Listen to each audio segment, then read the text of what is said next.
Famille, justice, enfance. Bonjour et bienvenue sur RLP, Radio Libre en Périgord, en direct de nos studios depuis Coulommiers-Chamiers, Périgueux, le Périgord, pour un nouvel épisode de Famille, justice, enfance. Aujourd'hui, un spécial Sapa 24. Elles nous ont rendu visite dans notre studio. Nous avons Audrey, Julien, Martine, Céline, Léana avec nous.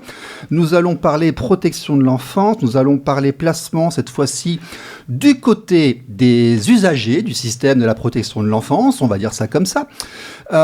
Mesdames, messieurs, merci d'être venus. Audrey, bonjour, tu vas bien ? Oui, merci, bonsoir. Bonsoir. Julien, bonjour, tu vas bien ? Ça va aussi, merci. Ça va aussi. Martine, une grand-mère aujourd'hui avec nous. Bonjour Martine. Bonsoir. Bonsoir. Céline qui nous vient des Landes. Bonjour Céline. Bonsoir, merci Bonsoir. de nous accueillir. Bonsoir. Et Léana de Bergerac. Oui.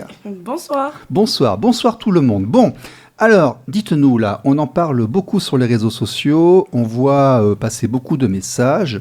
Qu'est-ce que Sapa ? Qu'est-ce que c'est que ça ? Qu'est-ce que Sapa ? Alors, Sapa, c'est partie des Landes. Ça veut dire stop au placement abusif. Alors, c'est pas très joli, bien sûr, comme langage. On pourrait le transformer en fait... On est en train de dénoncer ce que certains pensent être des enlèvements institutionnels, ou en tout cas pas totalement réguliers, dans la forme et dans le fond. Mais c'est surtout qu'on se bat pour que des enfants placés actuellement en Dordogne puissent trouver la voie de sortie dans leur famille, rentrer à la maison. Alors, c'est surtout ça le cœur. Je vais expliquer un petit peu aux gens. On s'est rencontrés effectivement tous plus ou moins sur les réseaux durant la campagne électorale. La campagne électorale a été un révélateur vraiment de ce problème qui touche notre pays. Il y a plusieurs années, les thématiques étaient surtout sur la gestion des divorces, la protection des droits des pères, on va dire, la protection des enfants pour les incestes et les violences intrafamiliales. Et depuis quelques années, on voit venir de plus en plus de retours de problèmes d'enfants placés qui sont enlevés de leur famille, avec des dossiers à la gestion parfois difficilement compréhensibles ou contestables. Et la nouveauté, c'est que nous avons maintenant des parents qui se fédèrent, qui se mettent ensemble sur des groupes. C'est une grande nouveauté. On n'avait pas encore eu ça. Et Sapa est présente, je crois d'ailleurs, dans beaucoup de départements. Eh ben, il y a les Landes. La Dordogne, on est vraiment opérationnel, où c'est constitué, mais en fait pas que. Donc c'est pour ça qu'on a deux invités en fait, en plus de notre collectif de Dordogne, Céline et Julien, qui sont en fait, leurs affaires ont lieu dans d'autres départements. Mais on tenait à les inviter justement, puisque l'opération aussi pour nous ce soir, c'est de montrer aux parents qui se sentiraient tout seuls dans les autres départements de France, qu'on peut les aider en première, on va dire en première instance pour démarrer et créer un collectif dans leur département, autonome. C'est ça que moi, j'essaye de faire comprendre à travers notre passage à ta radio.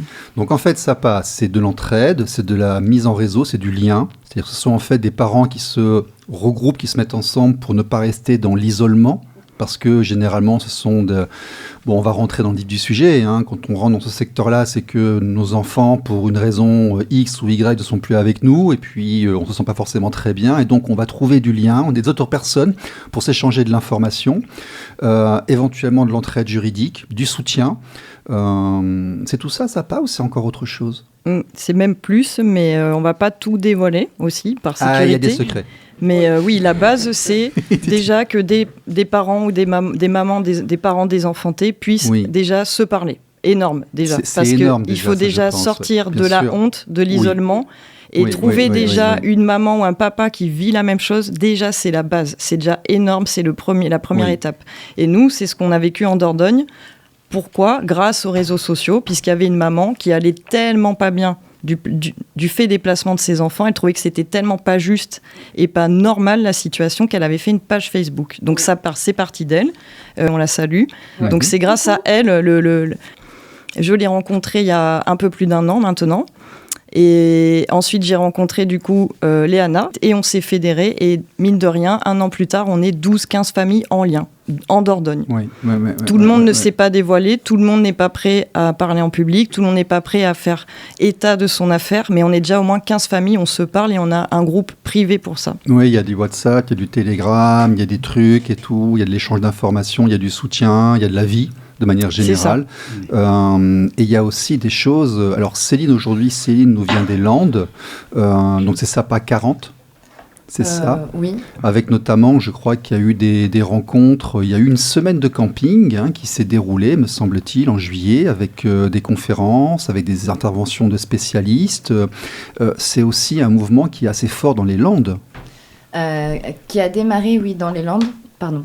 Qui a démarré dans les Landes. Effectivement, je connaissais la famille qui a initié ce mouvement et ce camping. Qui s'était fait retirer 3 petits-enfants aussi.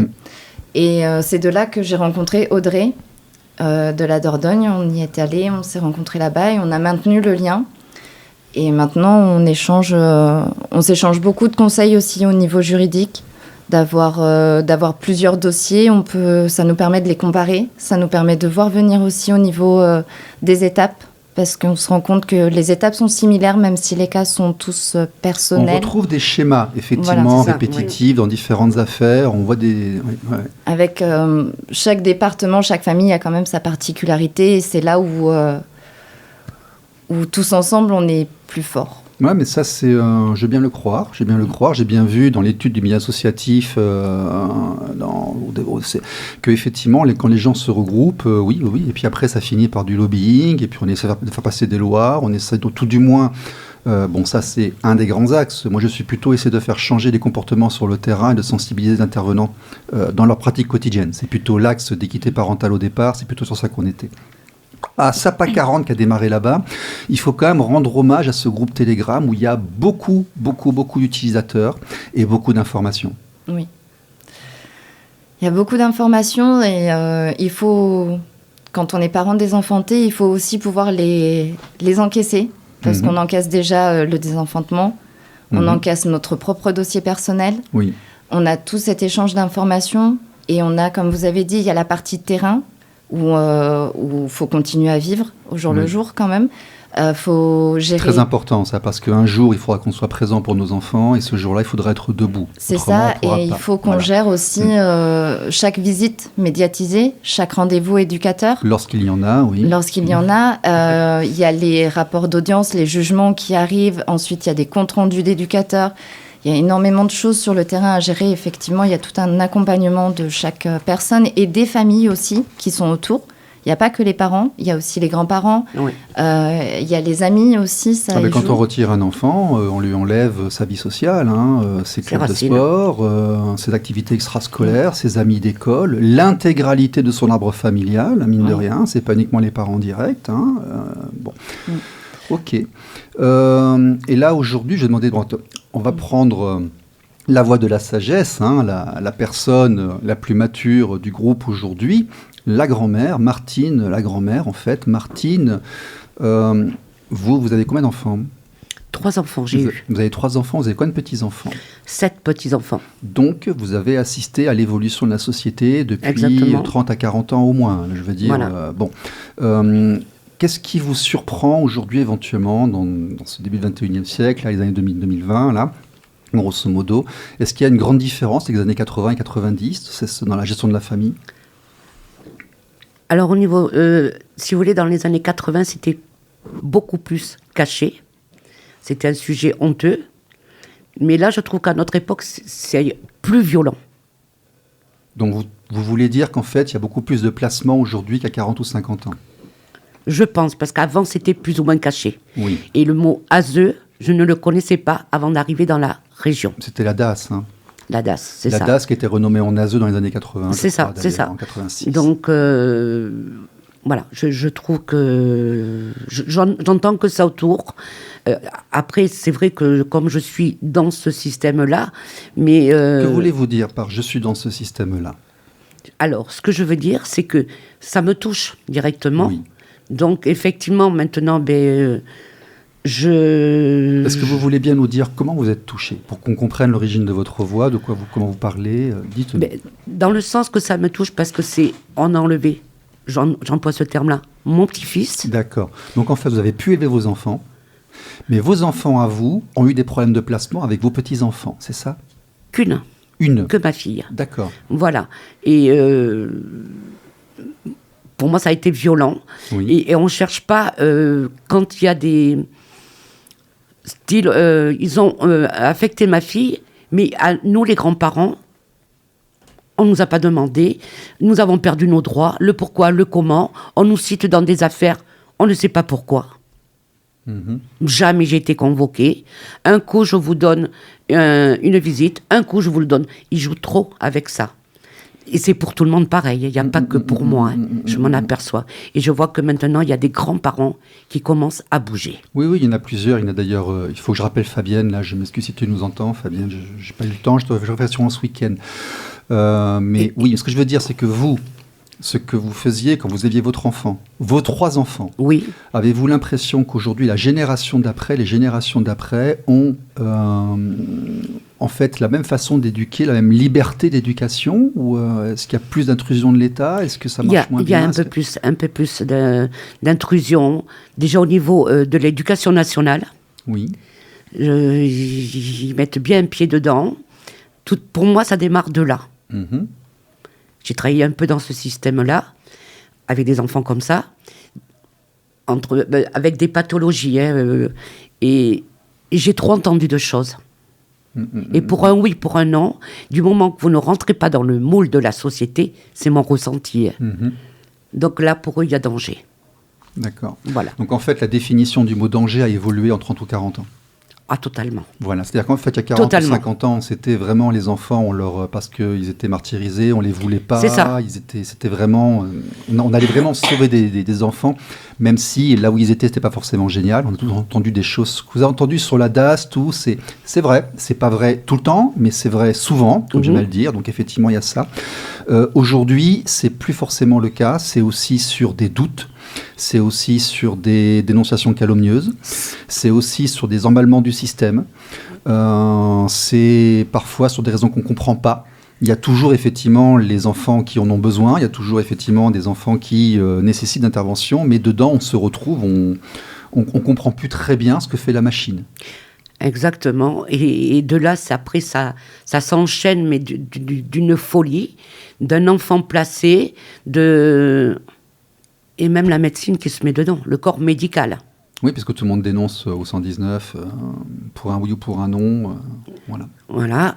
Et puis, pour qu'un enfant reste dans leur système, le moule, eh bien, ils y vont à coups de médicaments, monsieur. Oui, il y a une médication. Il y a plein de problèmes. Julien, tu as quel âge? 40. 40. Tu as été confronté à ça. Tu avais quel âge? Ça va faire 1 an maintenant. Ça va faire 1 an maintenant. Ouais. Donc, ça s'est fait en douceur ou ça s'est fait très violemment? Plutôt violemment. Mais en fait, j'avais plusieurs problèmes en même temps. Donc, j'allais dire, une fois que l'inflammation est là, ça peut chauffer encore plus. Ça change plus grand-chose après. Bon, il y a un cap, en fait, où ça change plus grand-chose. Moi, j'avais déjà des soucis personnels dans le couple, donc à régler. Et donc tu fais partie du tiers des parents, en fait, les enfants sont placés suite à un conflit parental. C'est grosso modo 33%, 34%. C'est ça. Un peu plus, tu penses, toi, moi, j'ai un responsable d'association de suivi éducatif qui, l'année dernière, m'a confirmé que 80% des dossiers de placement correspondaient juste à des conflits conjugaux et parentaux. D'accord. 80. Bon, c'est vrai qu'on a du mal à avoir des chiffres. Ça, c'est aussi quelque chose qu'on a constaté et que j'avais essayé d'écrire. On a beaucoup de mal à avoir des statistiques. Tiens, toi, Céline, tu as été confrontée à ça. Ça a été violent aussi ou on a fait attention à toi? Voilà, c'est simple. Est-ce que lorsque l'État intervient, est-ce qu'il fait attention aux parents? Est-ce qu'il fait attention aux gens? Ou est-ce que c'est un éléphant dans un magasin de porcelaine? Alors, nous, ça a été un peu différent. Oui. Parce que j'avais de la violence du père. J'ai demandé de l'aide à des assistantes sociales pour sécuriser notre enfant pour le passage de bras pendant les... Ça, c'est le deuxième tiers. C'est les femmes qui sont victimes de violences. Après, on leur reproche de ne pas avoir réussi à protéger leurs enfants. Et en fait, après dénonciation de l'assistante sociale, on a été placés, mon fils et moi, dans un centre mère-enfant. D'accord. Vous avez été protégés les deux? Alors, on a été protégés. Après, au départ, les deux. D'accord. N'était pas des plus protecteurs au niveau de l'enfant. Et ensuite, on m'a retiré mon fils directement de ce centre. Mais pourquoi? Pour le placer au foyer départemental de l'enfance, parce qu'à 2 ans et demi, la juge et les éducateurs voulaient le voir évoluer en autonomisation seul. Mais non, mais à 2 ans et demi, Tout à fait. D'accord. On a coupé l'allaitement net Je l'allaitais encore. Et on l'a fait partir directement du centre où on était. Donc très brutal. Très brutal. Sur une demi-journée. J'ai passé l'audience, je suis sortie d'audience à 13h, à 18h, il l'emmenait.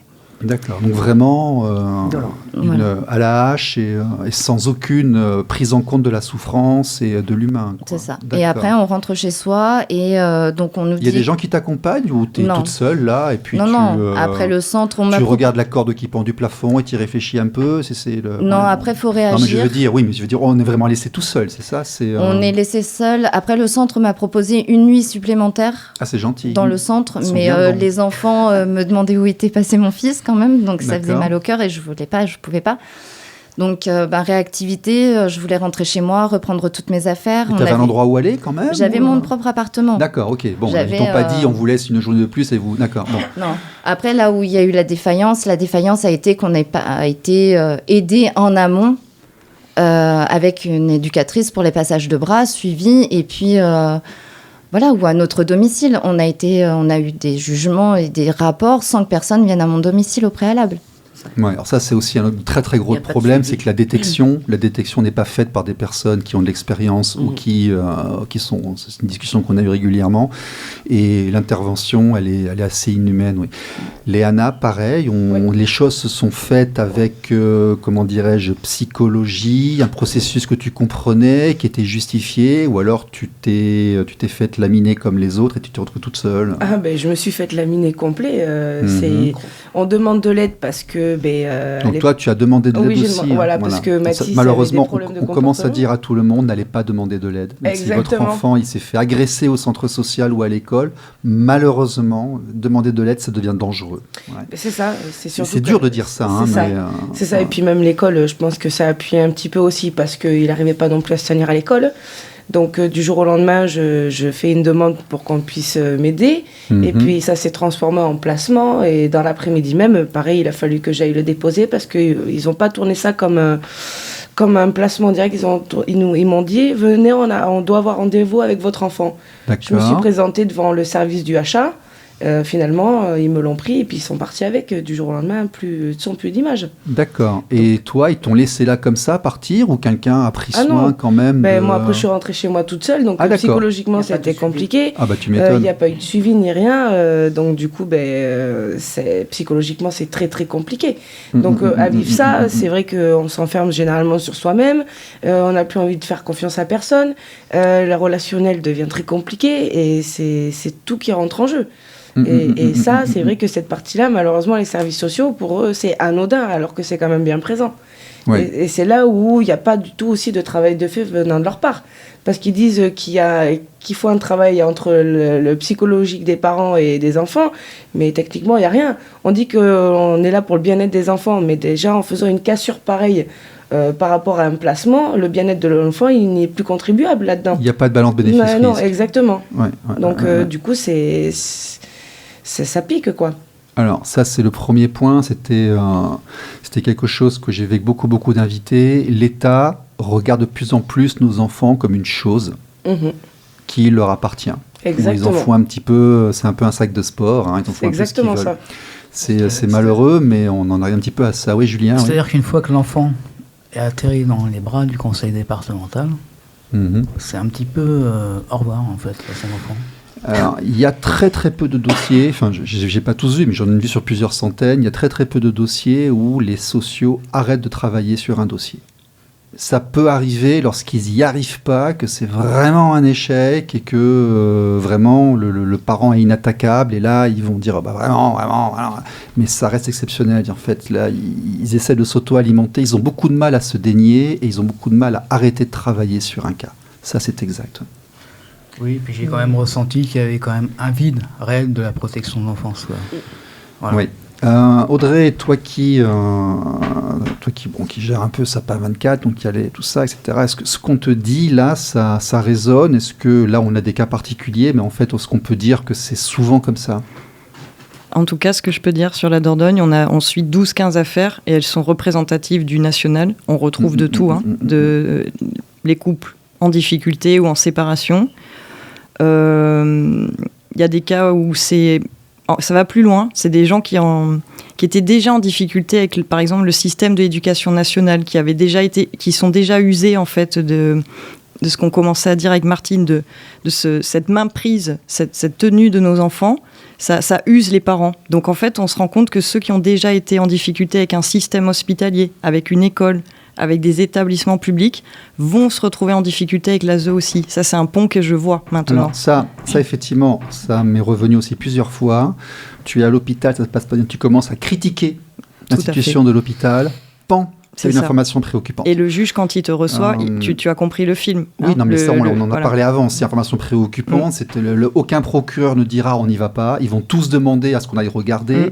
Aucune personne qui fait de la prévention ne dira pas il faut pas aller regarder. Aucun juge ne dira mon Dieu, s'il se passe un truc. Donc en fait, tu relances une pente où forcément tu arrives à la fin, au minimum à l'AEMO. Le plus souvent, tu arrives à une proposition de placement.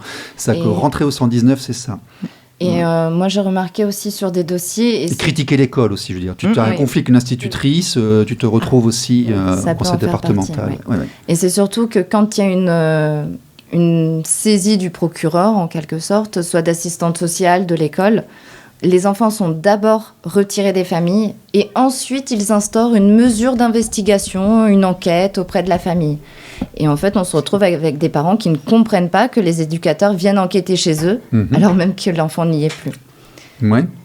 Ça a été retrouvé dans pas mal de dossiers aussi. Oui. Alors, il faut aussi savoir que l'État, je le dis aux gens, mais là, on n'est pas en train de découvrir, je vous ai fait venir, on connaît un petit peu. L'État, en fait, intervient beaucoup dans les familles, mais à quel rythme ? Vous voyez, c'est qu'en fait, ils veulent intervenir dans les familles, mais est-ce que c'est au rythme de l'enfant ? Est-ce que vraiment l'État est équipé ? Est-ce qu'ils sont formés pour ça ? Est-ce qu'ils ont toutes les billes pour le faire ? Ça sent le professionnalisme ? Dites-moi un peu là. Pour moi, à leur convenance. C'est-à-dire ? Comment l'expliquer En fonction de leurs moyens, sûrement. Je vais pas pleurer là-dessus quand même. Non, mais je veux dire, s'il y a une dénonciation, il y a un signalement qui a été fait le mardi, ça veut dire qu'on vérifie le mercredi. Comment ça se passe ? Eh bien, moi, je vous retourne la question. Moi, je vois des fois des enquêtes sur 3 ou 4 ans. En fait, moi, ce que j'ai vécu dans dans l'affaire de mon fils, puisque c'est pas la mienne, c'est l'enfant qui est l'objet, le sujet tout le temps. Après, les parents des enfantés vont dire mon affaire, c'est logique, c'est normal, parce que ça nous prend tellement c'est parce que tu es un parent normal. Ça crée une extension. C'est que tu es normalement constitué. Voilà. Alors, ce qui est intéressant de savoir, par exemple, c'est du concret. Par exemple, Céline, en 2 ans, elle en est à sa 10e audience, à peu près.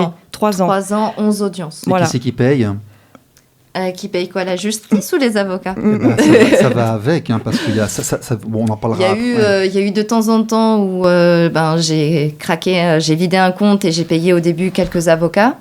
Et ensuite, aide juridictionnelle. D'accord. Donc après, quand tu parlais... Donc tu as dépensé tes économies et ce qui t'appartenait, et tu as terminé aux minima sociaux et à l'aide juridictionnelle. Et ça rejoint, comme tu disais tout à l'heure, que les services ont du mal à se défaire d'un dossier et qui s'auto-alimentent. Ça s'auto-alimente aussi. Et ça, c'est ce que Liviu Poenaru, il appelle le pacte des négatifs. C'est-à-dire que quand un parent va dénoncer un placement abusif, qu'il estime abusif, qui n'était pas justifié, en face, on va avoir la réponse du ministère de la Justice. Julien, il connaît par cœur, lui, il bat le record des lettres, tu sais, les courriers, pour prouver que personne ne veut en prendre la responsabilité, tu vois. Donc, on a une collection de courriers et on connaît les réponses par cœur. Ministère de la Justice, on connaît tous leurs réponses. Si c'est pas l'un, c'est l'autre. Les éducateurs, une fois qu'ils t'ont pris ton gosse, ils vont dire, il y a un jugement, donc adressez-vous à la juge, voilà.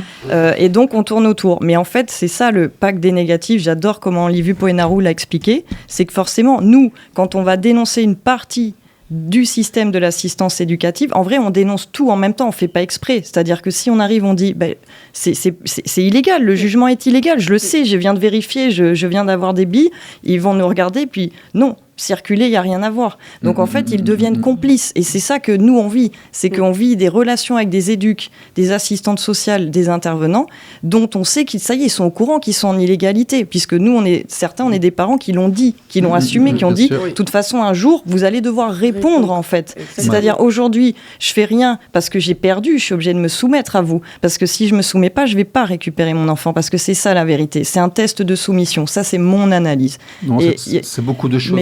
elle est réelle. Comme ça, la meilleure stratégie pour récupérer ses enfants, la plus rapide, celle qui marche à coup sûr, c'est la soumission. La soumission totale crée la sortie de l'enfant.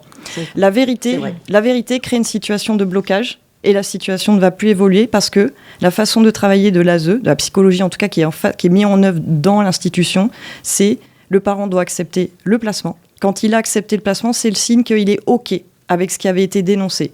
Et c'est après que là, les sociaux estiment que maintenant que le placement est accepté, on va pouvoir travailler avec le parent. Et une fois qu'ils sont sûrs qu'ils ont fait le travail, c'est-à-dire le parent, il a dit oui à tout, mais nous, on peut vous le dire, il y a plein de gens, ils font semblant, parce qu'ils ont compris que l'hypocrisie allait donner plus de rendu que la vérité. C'est-à-dire que de dire, mais non, en fait, j'avais des compétences parentales, j'avais des ressources, pourtant, je les ai démontrées, elles apparaissent à des moments dans mon affaire, il vaut mieux se taire et faire le caniche, malheureusement, devant les ASE, et répondre à ce qu'eux, ils veulent. Mais du coup, on ne répond pas aux besoins de notre enfant. En fait, ça, c'est notre conviction. Les besoins de l'enfant sont mis de côté, en fait, parce que les services, après, s'axent plus sur le parent que sur l'enfant. Qui essaye, en fait, de sortir le dossier de l'eau, que sur l'enfant en lui-même. Et après, à côté de ça, les enfants se retrouvent dans des situations dans les foyers, les familles d'accueil, qui sont aberrantes, vraiment maltraitantes pour certains. Et en fait, ça passe à la trappe parce qu'on s'axe sur les parents.